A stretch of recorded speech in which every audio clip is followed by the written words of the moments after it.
Hi everyone, welcome to my channel. So I wanted to give you a quick overview. What's the best time to replace your V-shape brake pads, which I have here.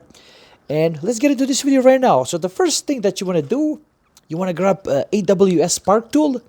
It's going to be easier to get these off with the Spark Tool Next wrench. And now speaking about the lifespan of these, so you see what I'm talking about. These have quite a little bit of lifespan left. Now, what ends up happening, because I've been testing quite a few of these, soon as you go below this line here, so you see the line over here, I'm talking about this line right here, you see like that, you drastically lose that braking power, believe it or not.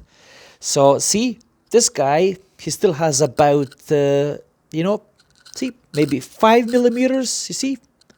So this much. So there's a little bit of lifespan left in these. However, you're going to definitely feel that when you go below this line right here. So what I would personally do, I would replace them as soon as possible. Now, these are fairly inexpensive. They're easy to replace with the Spark Tool AWS one.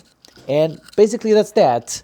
If you live in a city like me, where you need that braking power, there's no need to compromise. So again, this magic line over here will indicate that once you reach that one, it's time to replace them. Hope you find this useful. Like, subscribe, and take care.